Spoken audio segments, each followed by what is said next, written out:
16 বছর জঙ্গিবাদ দমন করছেন, তাতেও শেষ হয় নাই। কই আজকে 1 বছরে তো কোনো জঙ্গিবাদের শব্দই পাই না। অফকোর্স রাষ্ট্রের জন্য উপকারী, রাষ্ট্রের জনগণের জন্য উপকারী, চাঁদাবাজি কমবে, রাষ্ট্রের দুর্নীতি কমবে। বাংলাদেশের সবাইকে আমি চ্যালেঞ্জ করছি, আমার সাথে 1 to 1 বসে আমি বুঝাই দিব। আপনি মানুষ না 2 পায়ের পশু। সে রাজনীতিবিদ হন, আমলা হন, লয়ার হন।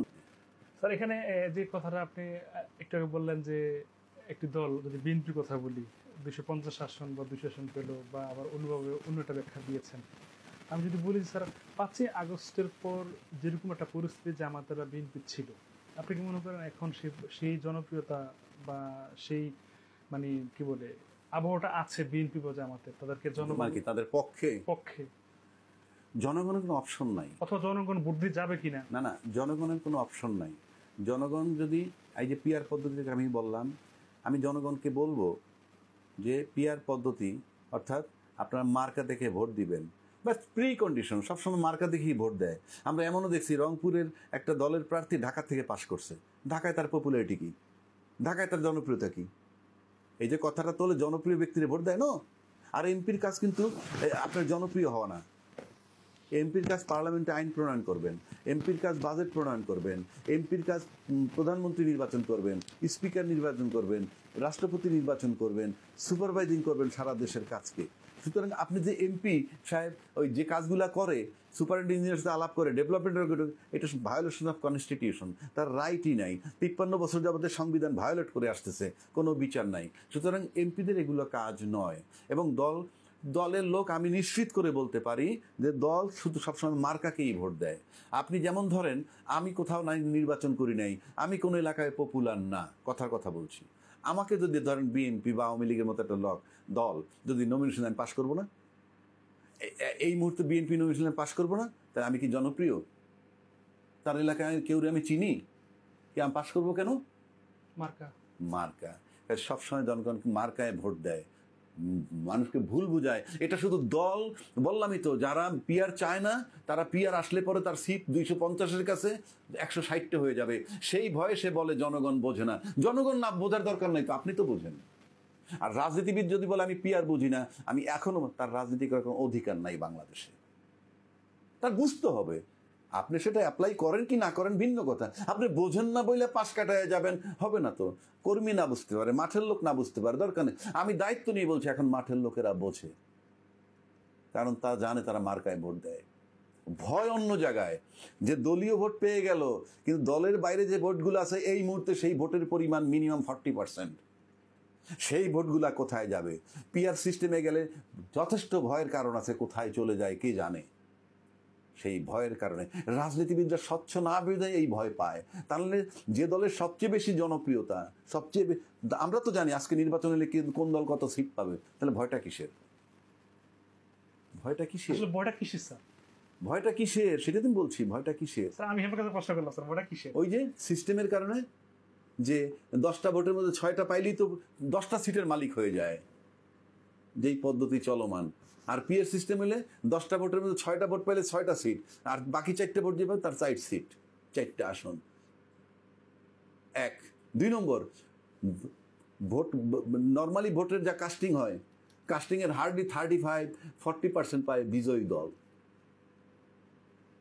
তা 35% ভোট পাওয়ার পর আপনি ক্ষমতায় গিয়ে বাকি 65% লোকের উপরে রুলিং করছেন।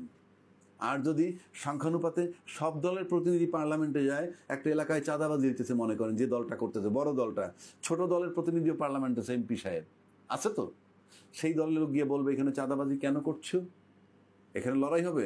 এটা যখন তার এমপির কাছে নলেজে চলে যাবে, তখন এমপি পার্লামেন্টে বসে বলবে তোমার লোকেরা কিন্তু এই দলের এই লোকের ওখানে চাঁদাবাজি, টেক নেসেসারি অ্যাকশন। এখন বললেন অ্যাকশন না নিলে কি হবে? ওই যে সমর্থন তুলে নিবে, সমর্থন তুলে নেওয়ার ভয়। সরকার তো সমর্থন লাগে মেজরিটি প্রমাণ করার জন্য। এখন মেজরিটি যদি প্রমাণ করার জন্য 20টা সিট লাগে কোনো দলের, তখন ওই দলটাকে ভয় দেখাবে। এখন কেউ কেউ বলে যে তাহলে তো বড় ভালো কাজও করা যেতে নাও পারে, এই ভয়ে যে আমরা পাশ করুম না, আমরা তোমারে ভোট দিব না এই কাজের জন্য। কথার কথা বলছি, আছে না? এরকম লোক পার্লামেন্টে পাবেন যে 2টা 3টা সিটের মালিক, তাদের ভোটটা না হইলে একটা কাজ সরকার সিদ্ধান্ত নিতে পারতেছে না, কিন্তু সে অসৎ উদ্দেশ্যে আটকাইছে। এরকম এরকম 3জন মেম্বার আপনি পেতে পারেন, নট অস্বাভাবিক কিছু না, আপনি পেতে পারেন। তো তাই হয়, দেশের জনগণ দেখবে না, তার দলের লোকও তো দেখবে এরা করতেছে কি। 1 2 নম্বর, আপনি যদি স্বচ্ছ সরকার হন, ওকে তোমরা যদি আমার সমর্থন না দাও আমি করব না, আমি সরকার ছাইড়ে দিলাম, আমি দায়িত্ব ছেড়ে দিলাম, এইরকম ডিটারমিনেশন থাকতে হবে। ছেড়ে দিলে তারপর করো না, দেখি কথাটা বুঝাইতে পারছি। আবার যদি যৌক্তিক কাজ হয়, আমরা 3জন লোকের ভালো কাজ আমরা সমর্থন দিচ্ছি না, সেটাও জনগণ দেখবে। কাজেই এগুলো খোরা অজুহাত। সরকার কখনো দুর্বল হয় না, খোরা অজুহাত। আপনি আমরা পিছনে বিগত যত সরকার ছিল সব শক্তিশালী সরকার ছিল না, কি করছে কি করছে? ওই সরকারের সময় তো র্যাব তৈরি হয়েছে, বিনা বিচারে লোক হত্যা করার জন্য রাষ্ট্রীয়ভাবে সিদ্ধান্ত করে আপনি বানাইছেন।